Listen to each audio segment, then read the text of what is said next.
Constitución clásicamente ha tenido dos grandes partes, la referida a los derechos fundamentales y la parte orgánica. Sin embargo, modernamente la economía forma parte de ella y se habla de un constitucionalismo económico. Y es lo que vamos a hablar el día de hoy sobre la doctrina constitucional, en particular del mercado, a partir de las tesis del profesor Peter Heberle, en el cual se trata de definir primero la noción de mercado, ¿no? El mercado, en primer lugar, es un producto no solamente de las leyes económicas, sino también de un pacto social. Y en ese sentido está sujeta a ciertas regulaciones que el Estado, a través de sus representantes, establece en la Constitución y en las leyes, ¿no? Así, por ejemplo, en primer lugar, tenemos que decir que hay una imagen del hombre del mercado, ¿no? En la medida de que el artículo primero de la Constitución señala que la defensa de la persona humana y el respeto de su dignidad son el fin supremo de la sociedad, el Estado, es decir, del mercado, ¿no? Esto supone que hay regulaciones en el texto constitucional que son fundamentales para el funcionamiento del mercado. Mercado que está en el marco, en primer lugar, de un Estado democrático y social de derecho, como establece nuestra Constitución, y esto supone que haya ciertas garantías y regulaciones para el libre acceso, pero dentro de ciertos fines y ciertos propósitos. Por ejemplo, el artículo 61 establece regulaciones en torno a evitar la concentración económica, como también se evita la concentración del poder, porque esto perjudica las libertades, ¿no? En este caso económicas, dado que los monopolios estatales o privados distorsionan o afectan los derechos que por otro lado están protegidos, como son el de los consumidores y el de los usuarios. De modo tal que el Estado debe garantizar no solamente el acceso a la información libre y segura de los bienes y servicios que hay en el mercado que ofrecen los productores, a fin de que no se afecte valores que el Estado tiene que asegurar, como la vida, la salud, ¿no? O el medio ambiente, ¿no? Asimismo, también tenemos en la Constitución propuestas de que los contratos son libres y están garantizados. Sin embargo, estos no pueden afectar ciertos bienes constitucionales, ¿no? Porque los derechos fundamentales, en última instancia, son los límites en los cuales se asienta y regula la actividad económica, que se traduce no solamente en los contratos, sino también, por ejemplo, en la propiedad, ¿no? Que es inviolable, es autónoma, pero se debe ejercer de conformidad con el bien común o lo que establezca la ley, y extraordinariamente, inclusive en aras de la necesidad pública y de la seguridad pública, el Estado podría incluso expropiar pagando, claro, el justiprecio, cosa que pone en evidencia que el funcionamiento del mercado en la Constitución es una actividad entonces más que económica en un sentido libre, cultural, ¿no? Por cuanto esta está regulada en los aspectos fundamentales y en los límites. En ese sentido, diríamos que, como todo bien constitucional, no es un derecho absoluto lo que ofrece en las libertades civiles y tampoco las libertades económicas, pero sí los límites tienen que ser racionales, ¿no? Tienen que ser razonables y proporcionales. Por eso el modelo de una economía social de mercado, que es en donde se desarrolla esta,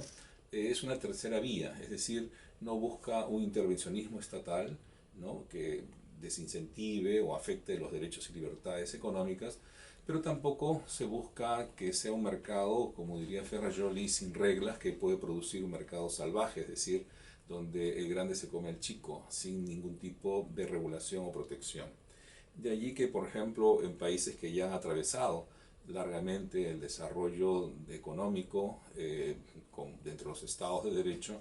como los Estados Unidos, ya en 1890, a modo de ejemplo, se dio la ley Sherman, que limita las fusiones y los monopolios. Y en 1914 se dictó también en Estados Unidos la ley Clayton, por el cual se protege en particular a los usuarios y a los consumidores, ¿no? De ahí que estos límites son propios de un modelo de Estado que va desarrollándose de manera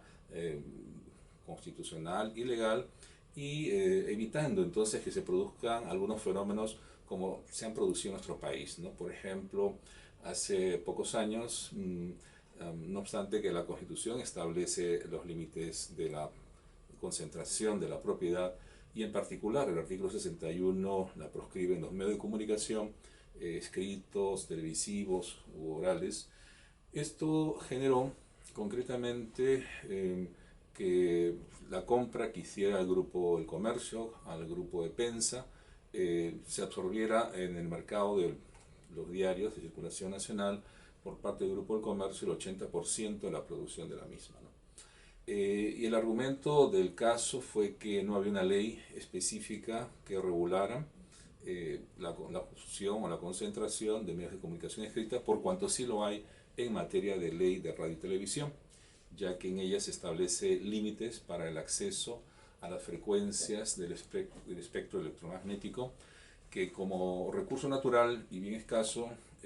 se otorga en 20% como máximo para radios, para una persona jurídica, y 30% de frecuencias para televisión, de modo tal que se evita la concentración. Es cierto que otras legislaciones, por ejemplo, propiamente en Europa y si no en Estados Unidos, existe también regulaciones que limitan o prohíben o restringen la propiedad cruzada de medios. Esto quiere decir que un grupo que tiene propiedades en medios televisivos no podría tener en radio y periódico a la vez, sino en todo caso en porcentajes muy limitados y muy regulados, ¿no? Como quiera que la industria periodística del papel no es un bien escaso y menos aún un recurso natural que el Estado deba administrar. En consecuencia, no habría una regulación legal desde esa perspectiva y como dice la Constitución, nadie está impedido de hacer lo que la ley no mande ni impedido de hacer lo que no prohíbe, ¿no? Siendo esa lógica de interpretación de la ley, el Grupo del Comercio adquiere al grupo de Pensa y concentra. Pero la Constitución, precisamente en el artículo 61, segunda establece, ¿no?, el segundo párrafo, esta proscripción de manera directa o indirecta que pudiera hacer cualquier entidad, sea pública o privada, de los medios de comunicación, porque es una garantía a la libertad de expresión. En ese sentido, ¿no?, de un punto de vista del mercado constitucional, el hecho de que no haya una ley que desarrolle los límites que pudiera existir para evitar la concentración que manda la Constitución en medios de comunicación escritos, uno diría que entonces a la falta de ley la Constitución no tiene eficacia ni fuerza normativa en el mercado. Y eso va en contra de los principios fundamentales en virtud del cual uno jurídico, que la ley para que sea válida tiene que estar en función de la Constitución. Y si no hay una ley, la Constitución también señala que los jueces no dejan de impartir justicia por vacío de eficiencia, en cuyo caso debe aplicarse los principios generales del derecho. Y los principios generales del derecho no son otros que los principios constitucionales de la proscripción, de la concentración del poder, que se llama interdicción de la arbitrariedad, y que para lo cual se resuelve mediante el llamado test de razonabilidad y de proporcionalidad. En consecuencia, no porque hay un vacío legal, hay digamos, una falta de cumplimiento por parte de las autoridades de la Constitución, sino por el contrario, los mecanismos que el derecho constitucional del mercado va estableciendo. Y si esto lo vemos finalmente también en el marco de una economía globalizada, ya que el Perú empieza a incorporarse a través de tratados económicos regionales o bilaterales, creo que también en el modelo económico constitucional no solamente hay que atender las normas internas, sino el derecho internacional. Y en ese sentido, yo creo que cada país aporta lo suyo y el Perú aporta sus recursos naturales, que ciertamente están en zonas andinas, zonas amazónicas básicamente, que además nos traen a colación la problemática de nuestra propia identidad, es decir, asentada donde los grupos originarios, ya sean nativos o campesinos, se encuentran. En consecuencia, creo yo que una economía del mercado, desde el punto de vista constitucional, debe tomar como factores la sociedad, la nueva sociedad, las nuevas tecnologías para las nuevas generaciones en un pacto intergeneracional que les asegure una economía de mercado, de bienestar para el ser humano y no precisamente que el ser humano esté al servicio de un modelo económico.